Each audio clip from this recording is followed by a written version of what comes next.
to soften.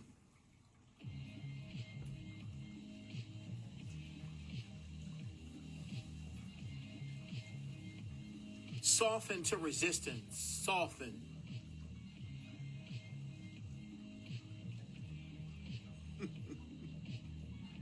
I didn't say give up. I said soften. What does softening look like? What does it feel like?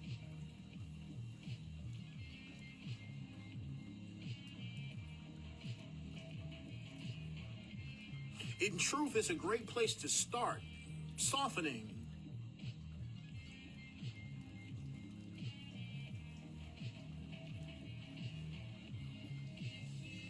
The true strength.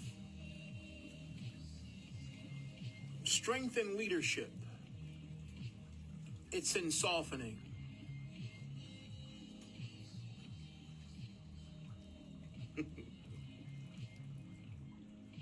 The title Commander. Commander Ashtar. Like, whoa. Who does nigga think he is? Right?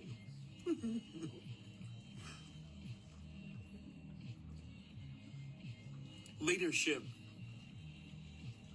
Leadership is an act of awareness. Yeah, it is a doozy. Like, yo, what? Who made you in charge? Yeah, all that stuff.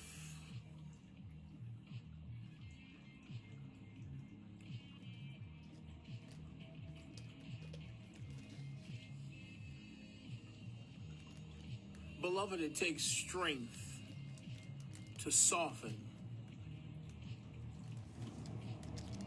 to step back, to put your hands down, to uncross your arms.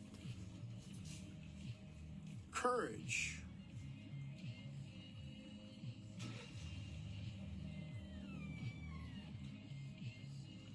These are the attributes of leadership.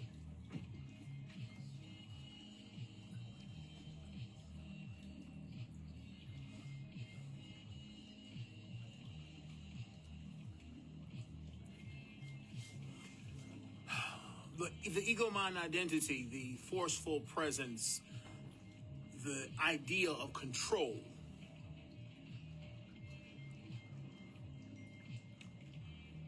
Now, we're talking about the ego mind identity, no doubt. Willpower, our ideas or intentions to do things, to execute certain actions or what have you, our stances.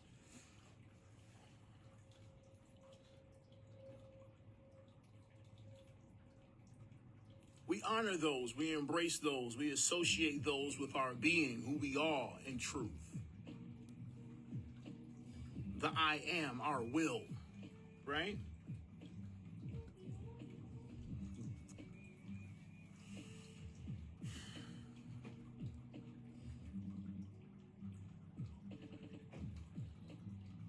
As we evolve, and we say this a lot, let go, let go, let go. And once again, Derek, you had the idea, at least the premise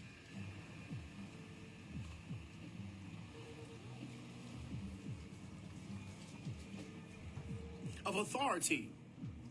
It's like, oh, you're in command, you in charge now? Like, yeah.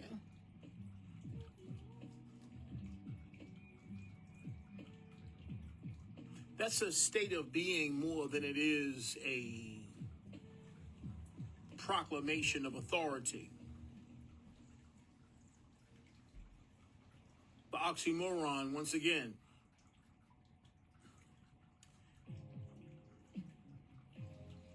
In releasing control, I take control. How does that happen? Well, the release of control is it's the implication of confidence. I'm aware that ultimately, regardless of the will or the body or what I'm attempting to do in a physical being, my will is unfolding. not only am I responsible for the foreground, but I'm also responsible for the backdrop. I'm the creator of the experience. From this conscious space of awareness is in acknowledging the whole, beyond two differences or me versus another body, another soul in a body. It's the acknowledgement of the structure itself, the overarching structure, and being one with who I am as an embodiment of the whole.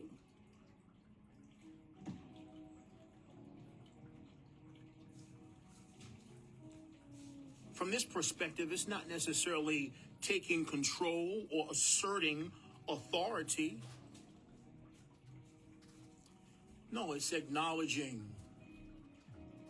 sovereignty. It's acknowledging the self. It's acknowledging the foundation. Beyond the ego mind identity and who, once again, this voice in the head may assume I am in the physical body and what I'm wearing today and the tongue and what have you. It's acknowledging the overarching structure amongst the hologram.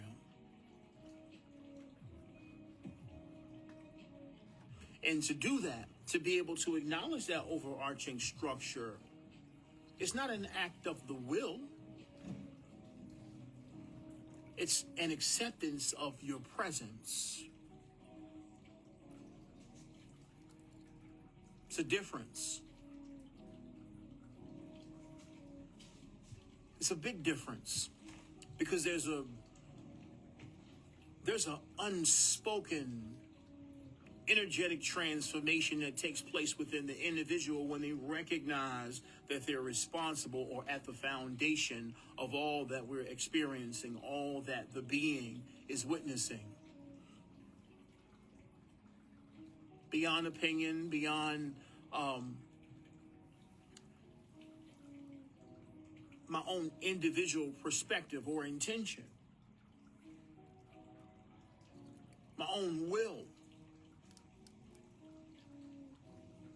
This is that sense of presence, or the conscious place that says, okay, everything is happening for me and not to me. That comes from that spark deep within ourselves that detaches from the individual ego mind perspective or the individual personality. It sees the overarching narrative. I'm showing myself things through this hologram. It's just that it requires a broader spectrum of awareness for me to tap into that place and see things more objectively, acknowledging that all the things that may transpire within the physical reality is also a work of my own creation. I am the storyteller here. Not only am I the actor and the director and the studio hands and all the extras within the movie, I'm also the main character. Personal responsibility to acknowledge that, to be willing to accept that. No, beloved, I'm not just a piece of life. No, I am life. No, I'm not a piece of God, an aspect of God, like just one piece. No, I'm the whole thing. All that I am observing is being presented to me as a catalyst of awareness. I get to decide how to translate those events, those experiences, those emotions. But that's my workspace. Me continuing to refine my perspective when it comes to the things that I'm experiencing, the things that I'm seeing, the people that I encounter, my own energy. I get to decide.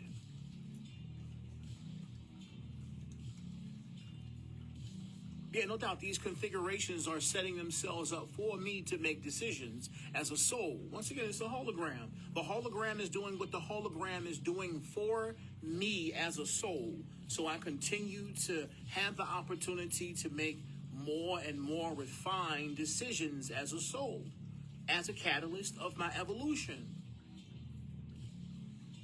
Every day, all the people, all the experiences, all the configurations when it comes to where I am, what do I have, what am I in possession of, the status of my relationships, all for the purpose of me continuing to create, curate, and refine my energy, my decisions as a soul.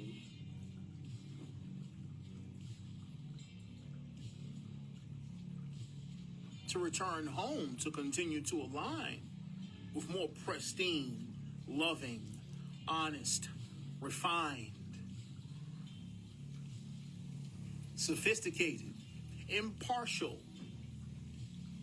intellectually sound decisions, energetically and emotionally sound decisions as a soul. This is how my experience or our experience continue to refine themselves based off of those decisions.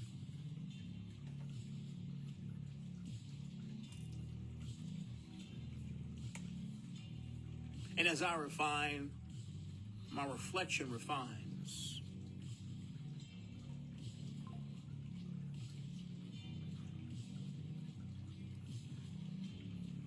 This is why we soften the resistance, softening the resistance.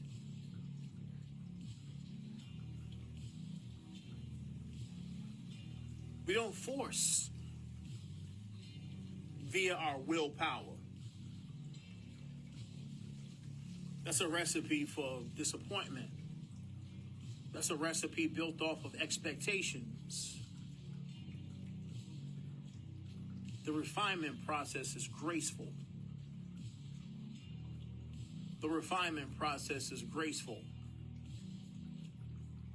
You can't rush it. You can't force it. You can't just get frustrated and try to change things. You can't throw a temper tantrum and change things. You only muddy the waters. It's like splashing on the surface of the water. Like you were coming closer and closer to seeing a more refined depiction of your reflection in the water, and then you just start,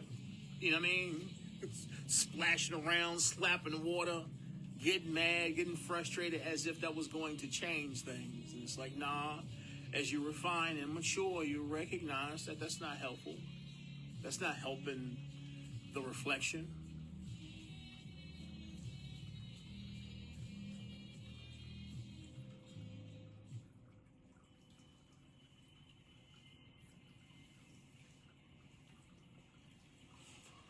Let's talk about what that looks like, softening within this hologram.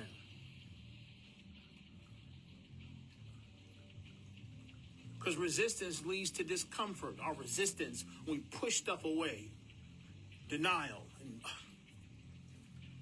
we just, once again, muddy the waters. We're making things uncomfortable for ourselves.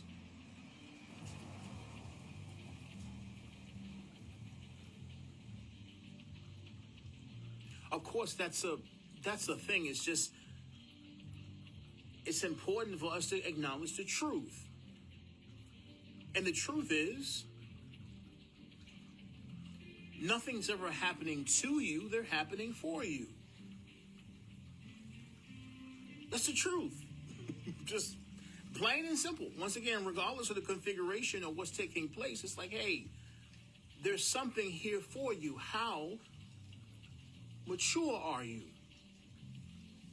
Well, I've come to a point where I'm mature enough to be still when I'm unsure. I'm mature enough to be still when I'm unsure. When I'm unsure, I'm insecure. When I'm insecure, I'm in fear. Yeah, no doubt. When I'm insecure, I'm in fear. And when fear gets a hold of your situation or the translation of your current experience, your current configuration, no, of course, it's going to be a fearful translation.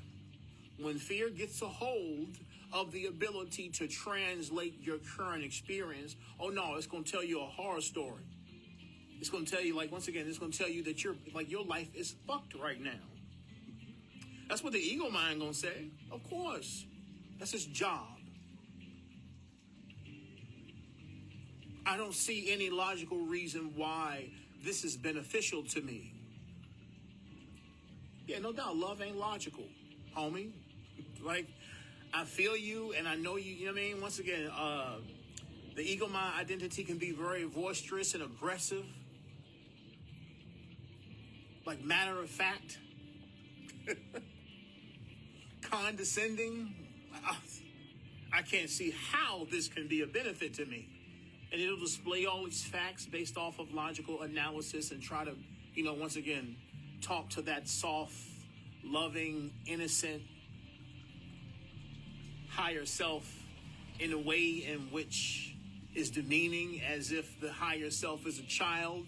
The innocence within us is ignorant and doesn't understand the way the world works. Well, in 3D, it worked like this. Well, I don't know how it worked in the heavens and all this shit you talking about, but here on Earth, I got to pay this bill and da-da-da-da-da. And it's like, well, once again, this is the condescending tone, assuming that innocence is somehow indicative of ignorance.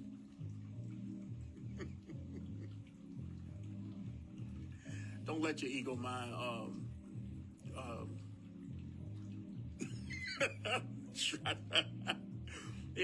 you gotta, the ego mind will attempt to son you. And that's a slang term, like, once again, like a son and a father. It's like, no, the father lives here, not here. But of course, the ego mind identity and its, arrogance, it feels as if the world runs on logic. So, of course, when it makes a logical connection, it get to talking all crazy and acting as if the heart space is where the child live and don't know nothing about God and don't know nothing about this world and just too ignorant and too innocent to understand how the world works. And it's like, no, that's backwards. It's this space of innocence that's the home of infinite intelligence.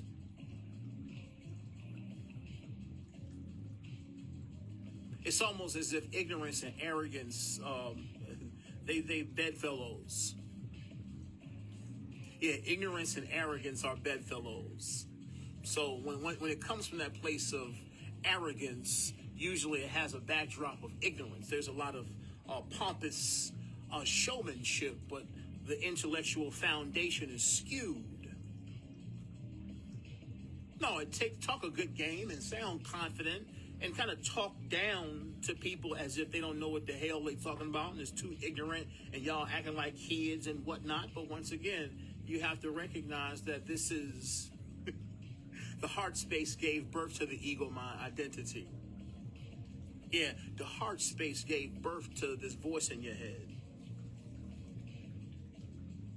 No, don't forget where your mama stay. Don't forget where your daddy is. That when you get to talking in your head and acting as if you know everything, don't forget where mother, father lives. Right here. Not here. Mother, father lives right here. And no matter how old you get and how much you feel like you got it all figured out, when you start talking with a condescending tone to the innocence of your heart space, just recognize where infinite intelligence lives. That innocent voice, that innocent childlike voice that you feel within your heart space, that's where your mother and daddy live at.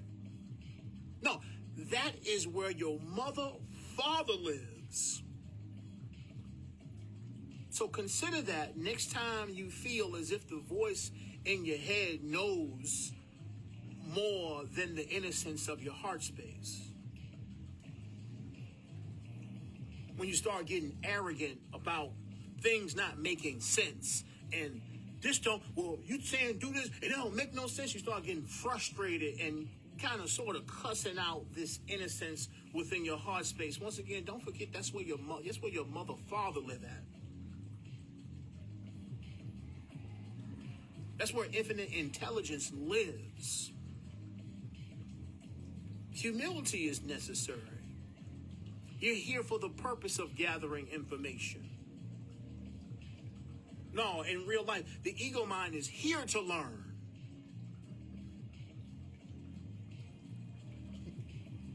Yeah, no doubt, of course. No, ain't no way of arguing and explaining away that kind of stuff.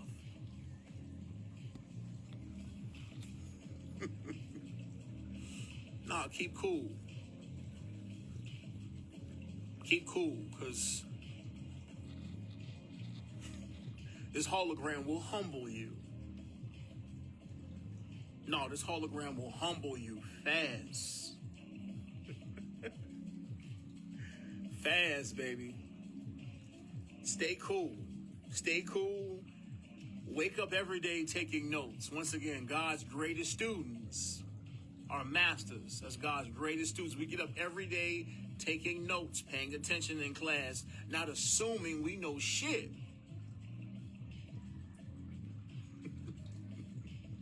Yeah, no.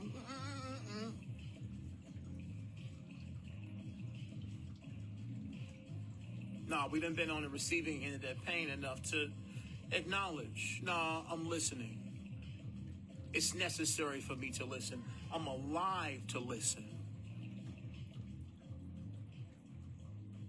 I'm alive to listen. Look, pay attention. You're given a body. You're here on the earth school. What do you think your job is? Yeah, no doubt. Get up and take your notes. Pay attention in class. Pay attention in class.